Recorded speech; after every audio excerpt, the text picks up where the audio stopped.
Hey, everybody, just joining us. I am here with Kel Moore, who is one half of the marketing powerhouse at Brooklyn Tweed. And welcome, Kel. And I've asked Kel to sort of chat with me this afternoon because I know Brooklyn Tweed's doing some really cool things. And I thought, you can read about it, but it's also fun to hear about it. So first up, major kudos on form and expression. Were you guys happy with the reception to that? Yeah, thank you so much. We had so much fun putting this collection together. We had Domino and Square back in January, which was super fun. And then we followed it up with Form and Expression. And we got to do, for this collection, I think particularly, some deep dives into just those fun design details that take, something like a simple sweater, like Emily Green's Failing sweater, which we love from this collection. And, at first glance, you're like, oh, it's a ribbed sweater. And then you're like, but look at those amazing raglan details. And look at Yeah. those decreases at the neckline. And look at all that smart design work that she's packed into this design. And it's classic. It's something that you can wear forever, but it's got all that design goodness packed in there. Yeah, it's like the AP level knitters, right? It's like the ones who just can't get enough of that, you know, brain brain challenge, because they really appreciate it, right? And at the same time, it's still an approachable knit. Absolutely, it's You don't have to always be like, oh, accessible. I could never knit this. Well, they don't have to do the designing. They just get to enjoy So you get to knitting enjoy. with the design. But it's an exceptional having that level of thought and meticulousness. So We cool. love. Well, bravo. I thought it was gorgeous. I'm glad it landed well. And I know how busy you guys are. I don't know how you do it with the size team you have. It feels like as soon as one thing's out, the next thing's on the way. And am I right that we've got another ranch happening in March? Yes, we do. So just to give you a little background for folks that may not know. So a couple years ago, we've always done American grown breed specific wool yarns because we love featuring the individual characteristics of one particular wool. It's like making wine or coffee. Like sometimes a blend is great and it's delicious, but sometimes you really want to dive in and have that one grape or that one coffee bean or that one kind of chocolate. So we do the same thing with our wool. We always have. We're always like, what sheep breeds can we find in the US? What are those individual characteristics that make that wool really special? And then how can we highlight those with thoughtfully designing a yarn around those particular characteristics? So that's something that we always do. Even if we're like, oh, hey, we want to make a DK weight worsted spun yarn, we're like, but what's the best wool? How can we really make that shine? So we've been doing breed specific.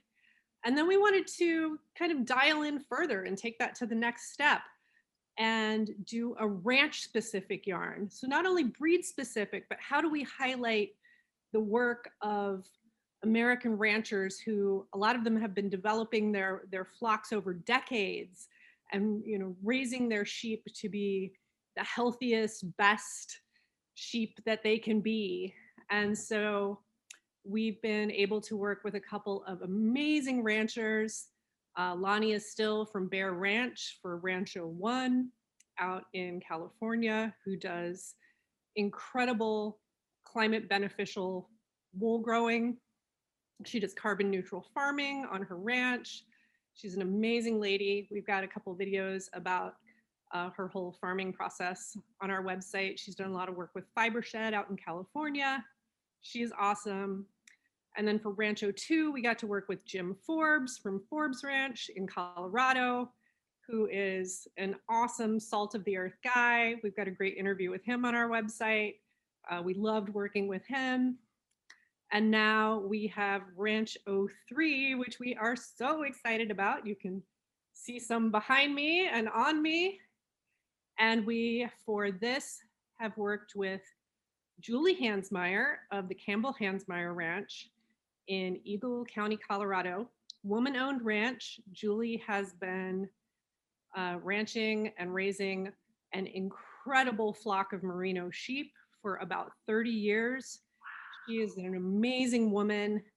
Um, she's out there doing this hard work every day, and has raised probably some of the finest merino wool that you will see anywhere. And we are so excited that we have been able to build a yarn out of it. So that is going to be coming out on March 17th. Let me pause you there because I'm looking at it. So you've got the orange, you've got this deep maroon, and then the colors behind. Am I right that these are like a different colorway than the muted? Usually Brooklyn Tweed's very muted. Is this a decision to go with some very vibrant kind of spring colors? Yeah, absolutely. That's a great question. For our first branch yarn, we did natural dye because we're like, oh, this is such, a close to the earth, Right. close to the earth as possible. And then for our second, Rancho 2, we went with very ranch inspired colors. And we still did that this time. Like all of these colors, as you see the photography that we did on the ranch and our interview with Julie, we have an awesome video that's going to come out with the launch. Oh, good. At the ranch, you'll see these colors in the landscape. We just like dialed them up some because we're like, especially after 2020, we need some bright, we need some fun, we need. Yeah, and that's what it feels. It feels really fun, but it's also interesting to me now that you've put it in the context. I don't know where in Colorado her ranch is, but I can get a vibe of the Southwest with that turquoise to orange combo and with that like goldeny brown over there next to that like saffron color. Yeah, like I can see that vibe. And then that peachy color above it, like I can totally get the vibe of the Southwest, that those gorgeous, George O'Keeffe colors of the Southwest. Even though, I mean, George O'Keeffe, lots of people out in the Southwest, I don't want to, but that sense of those paintings, I'm getting that sense of the paintings. Yeah, because you see the golden pastures that the sheeps are on, the sheeps.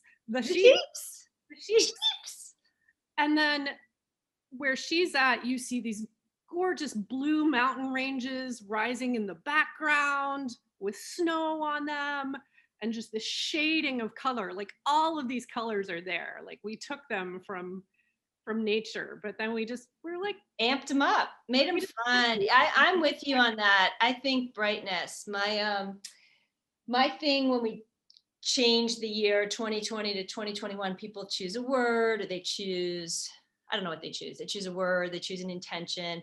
And mine came through as color, and it was yellow. It was this bright, and then when Amanda Gorman went up with the yellow coat, I was like, yes, it's yellow. It's the year of yellow. Like just that sense of joy and, coming through things. Right. So I also love that peachy color. Yeah. Bring them up to the screen. Oh my God, that's yummy. Yeah. So we've got yummy. Beautiful yellow, this gorgeous, yummy peach.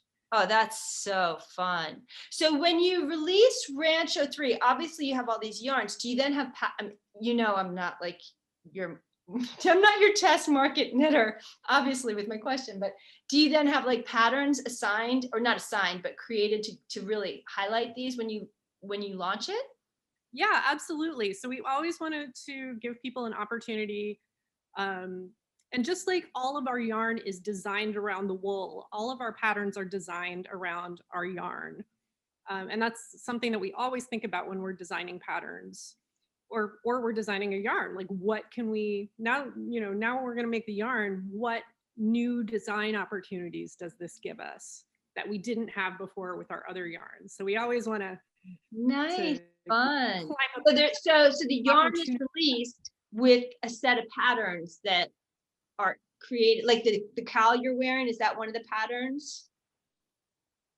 Actually, everything I'm wearing. So we have 3 patterns for Rancho 3. We have the Hansmire hat, okay, which is part of our BT by BT pattern collection, which is designed to be fun and easy for beginners, but also fun for more experienced knitters. Because sometimes you just want a fun knit that you can put Netflix on.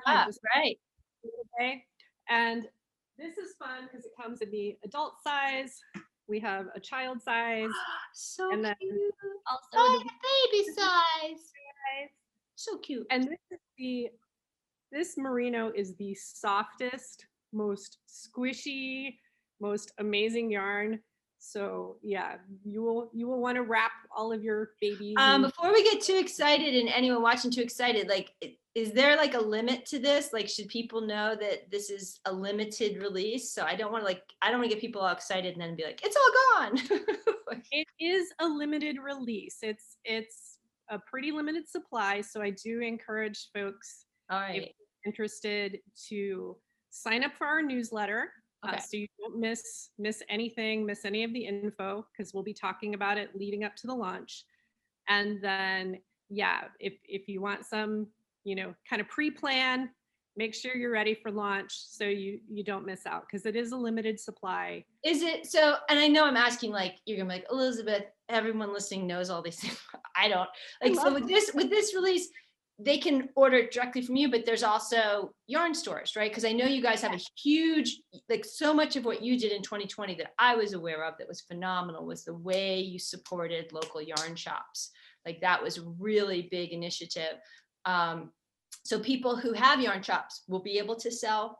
They're going to have the Rancho 3 for them, for your local. Yeah. We have about 25 local yarn stores that purchased Rancho 3, so they will have it. So check with your local yarn store to see if they're going to have it for launch. Okay. Yeah, because we absolutely want people to be able to feel this in person, or maybe if your local yarn store is stuck selling online right now, at least we definitely want people supporting their local yarn stores, because Absolutely.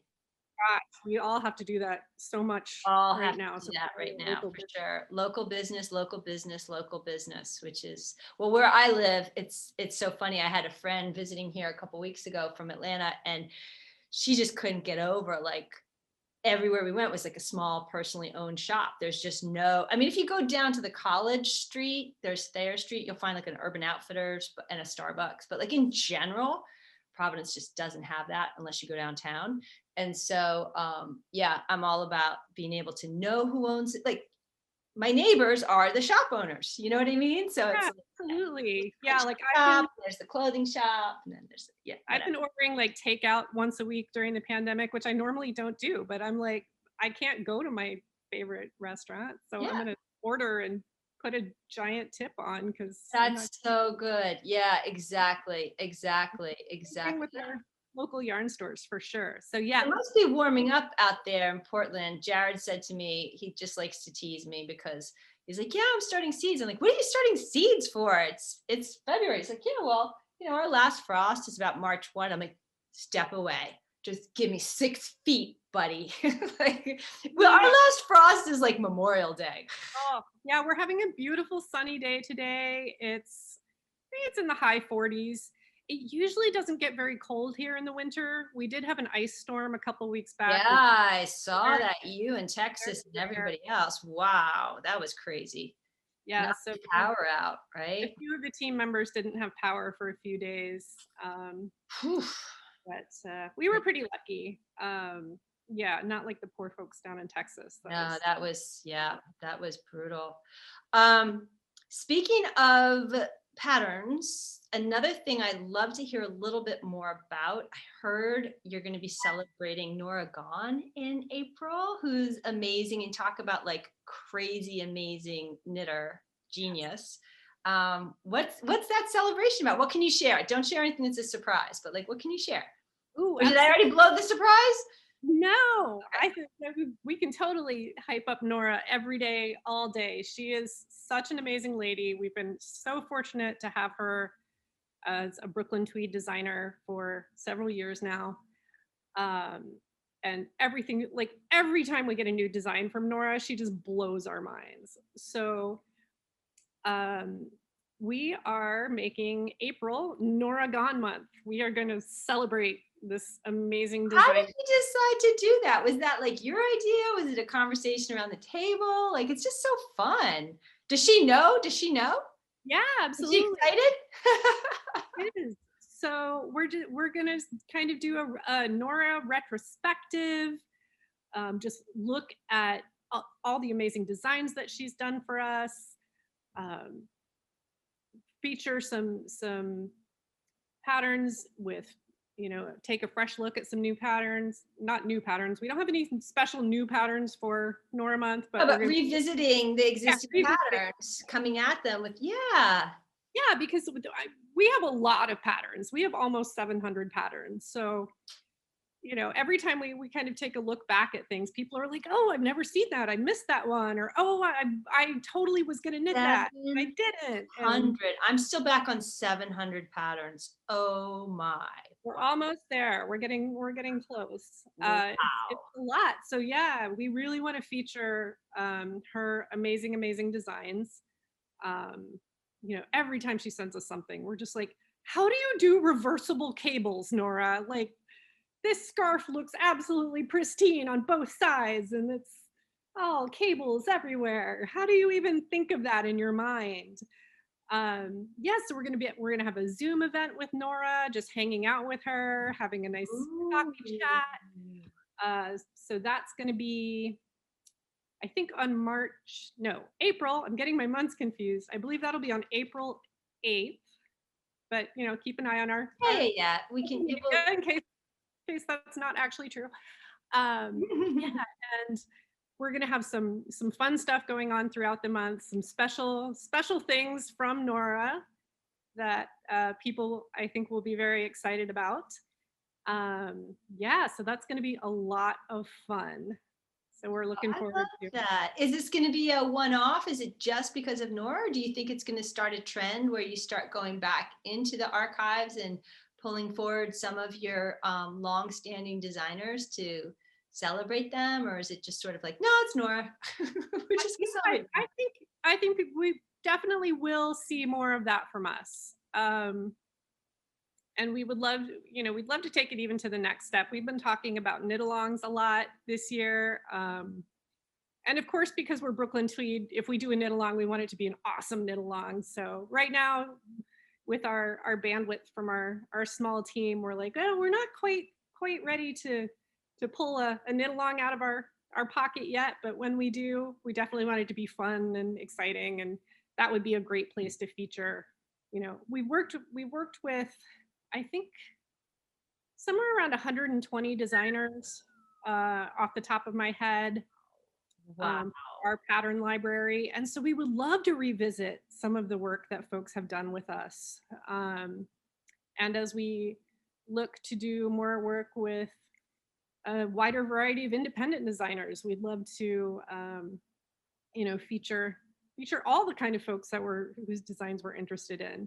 We have some good plans for supporting independent designers. So oh, good. I love that. Well, I always get really excited when I see your call for designers, when the call goes out and I'm like, woo, who's going to answer? What's going to come out of it? It's just so fun. That's got to be hard though.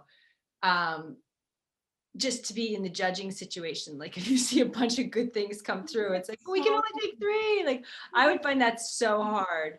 That's the kind of stuff I hate to do. Like in my world is when, I have a very limited number of teaching slots, and this year is even cut in half. What I normally have is small. Now it's like hardly. And it's just so painful when you have like 10 fabulous teachers and you can take 1, and you're just like, I can't, I'm sorry. But I hate that.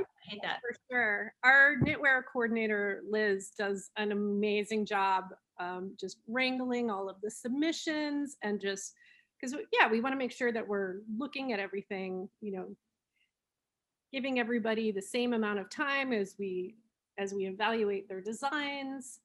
And we have, and it doesn't have to be, super experienced designers. We work with newer designers too. Yeah, no, I love that. I love that you have that set up. So someone who really wants to get into it gets that kind of nurturance and mentoring. I think that Brooklyn Tweed does such a nice job on that. And I hope people know that. Anyone listening, or if you know someone who's a designer at the beginning of their explorations, like I think Brooklyn Tweed does a really good job nurturing new talent. Thank you. Yes, absolutely. We have resources on our website with suggestions and resources for making design submissions. So if it's someone's first time, or they've done some, independent work for their own, but they've never submitted a design to somebody else, we've got plenty of information on, ways to make that smoother. Yeah, and we have plans to take that even a little bit farther. Woo. Sure, are very new little plans, but You guys, there are no flies on you. I'm telling you, it feels like every day something's coming out of Brooklyn Tweed. Like, what's that? And I heard something, and you might not be able to speak to it, and that's fine. But I'm going to ask anyway. You'd be like, hey, Elizabeth, shh, no. But I heard something about like collage. What's the collage thing? ooh, this is something that we are very excited about. So we want to let folks dig into their knitting patterns and really make them their own. I know I get stuck on this. I know other people do too. You see that photo of the pattern and you're like, oh, I've got to knit it in that color. I've got to style it exactly like that. I have to make that sleeve length and use that yarn. And even if you try not to, because I'll do this myself, I'll buy a pattern and be like, I'm not going to use those colors. I'm not going to use that yarn. I'm going to make mine different. And then I'm like, and then, 2 weeks later, you're like, yep, I totally use those colors. I totally But that's part of what happens, right? You see the you don't see the pattern in black and white on a printout Xerox. You see it, fully fleshed out, and it has appeal, whether it's the model who's wearing it or the colorway or the styling. So it's like a whole package of like, it's the whole thing that comes at you, right? Totally does. It really does. Yeah. And we all know there's those iconic patterns where it's the photo that grabbed you and you're like, oh, I need that. But we also want to give people the opportunity to like really dig in and make a pattern their own. So we've got a pattern collection coming out this summer in May, I believe, that's called Collage. And it's coming out with 2 patterns, and they're done in a very different style than our other patterns. These are going to be pattern workbooks. What? So it's going to give you the option to take. Are we sharing too much info? Just so you know, I don't want to get in trouble. I don't think so. I think we can share. Okay. Because this sounds really cool to me. Yeah, we're super excited about this. So it's going to give people the option to take a basic pattern and to make choices. What's your neckline going to look like? What's your hem going to look like? Oh, come on. What kind of ribbing detail do you want on your sleeves? So it's more like getting people, you're actually not designing, but you're getting design choices into your pattern. Yeah, and it's already all in there. You don't have to figure it out yourself. It's already sounds cool. So we were actually sitting down and trying to figure out how many variations are possible in each of these 2 patterns, and it was like thousands. So we're really excited to show folks these. We hope people will. I did not know that that's what I just heard the word collage, and I love collage, so I was like, oh, collage. I think that is so cool because, like you said, all the iterations.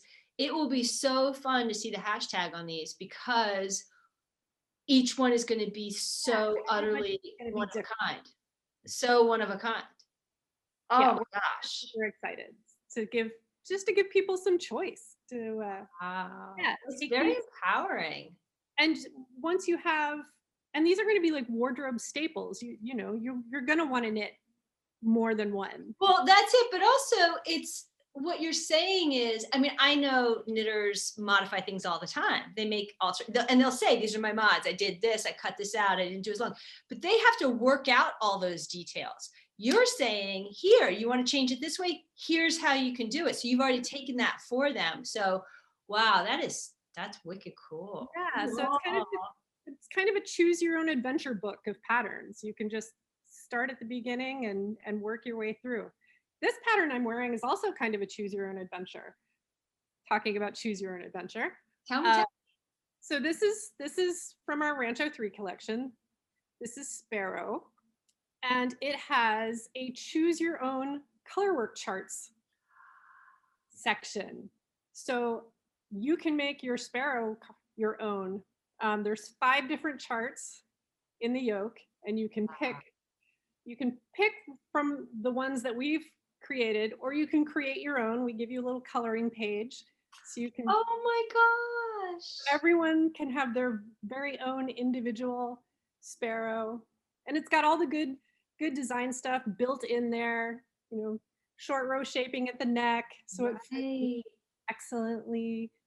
That is so cool. I love this. It just sounds like really lifting up knitters and supporting that next level of people who have this expertise, and keeping them challenged and keeping them more empowered and more empowered and more empowered to really take any design and make it their own. So Yeah, it's cool. and meeting people at different levels too, because yeah, I can sit down and modify a sweater pattern and do all the math and figure it out myself. But sometimes I just want to sit down and knit a sweater and know that it's going to come out well, and it's going to have those extra little bits of design built in for good fit. Right.